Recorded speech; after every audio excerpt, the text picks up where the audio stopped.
This is the tyranny, ladies and gentlemen. This is totalitarian conduct, where one Congress, a temporary supermajority of Democrats, seeks to impose on all Congresses and presidents forevermore their spending decisions, meaning no matter how many times you vote, it cannot be reversed.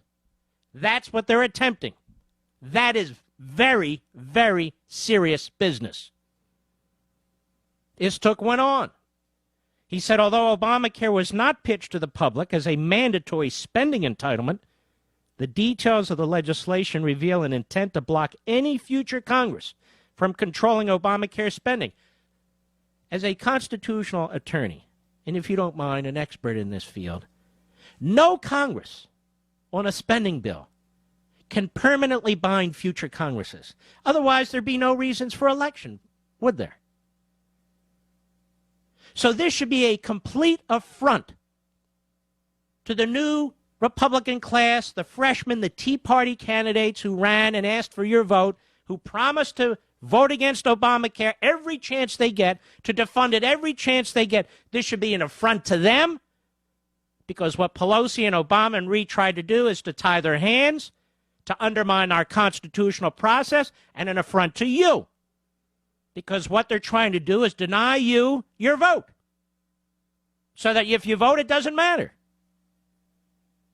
Now, Istuk went on.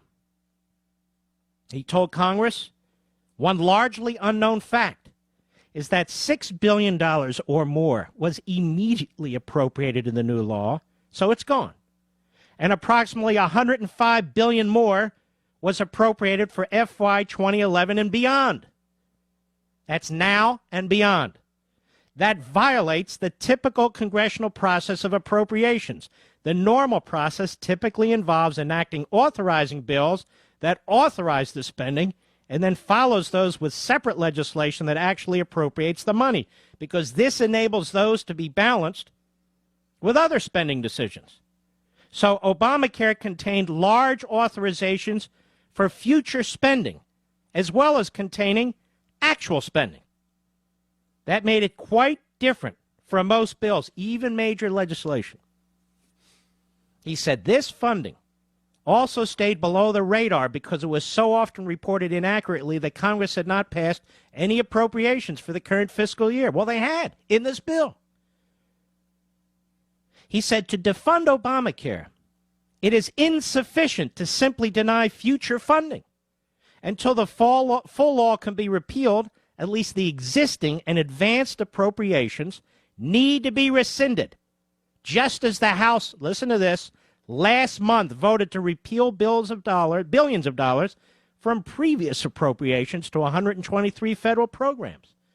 In other words, this Republican House already voted to rescind current and future appropriations by the last Congress. And he's saying, why won't they do it now with Obamacare?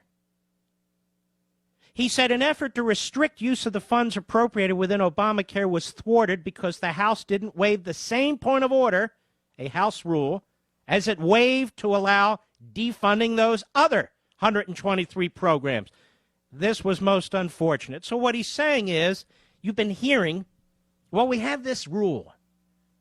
And we can't change this rule because we like to follow our rules. Whether Pelosi followed it or not, we are committed to following this rule. We're not going to change it. We're not going to waive it to allow our members in the continuing resolution to defund Obamacare. So the question is, why? You already did it for 123 other programs. Why wouldn't you do it for this? Well, now Boehner says a different answer. He believes rescinding of appropriations in the health care bill can be done through the committee process. That's what he told the author of this piece, Kerry Pickett, yesterday. He said, we made it pretty clear that when we put Obamacare on the floor and the House passed the repeal of that bill, we're going through regular order. I would expect that the committees of proper jurisdiction will bring forward the bill to eliminate mandatory spending that is involved in that bill. Ladies and gentlemen, they're already spending it. What do you mean proper order? Are you a bureaucrat?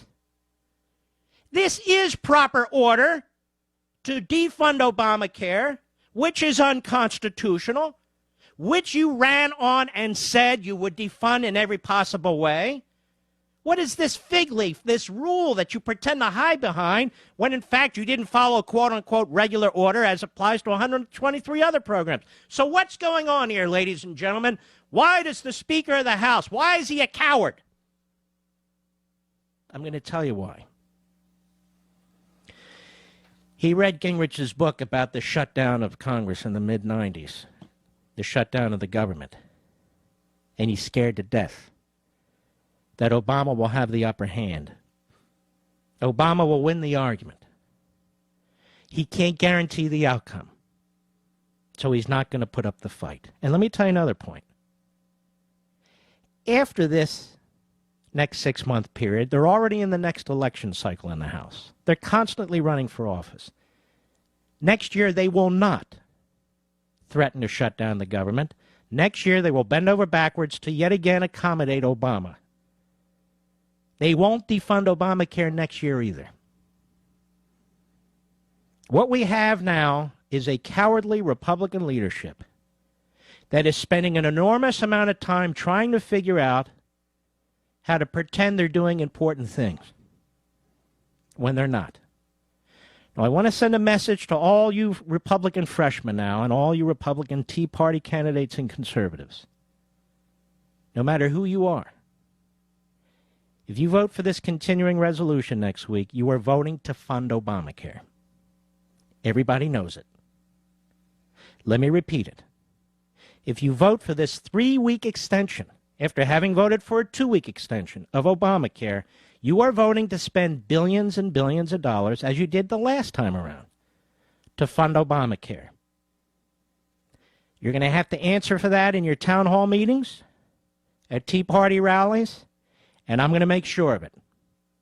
I hate deception and a lack of integrity. We sent you to Washington to kill this. Now kill it. We'll be right back.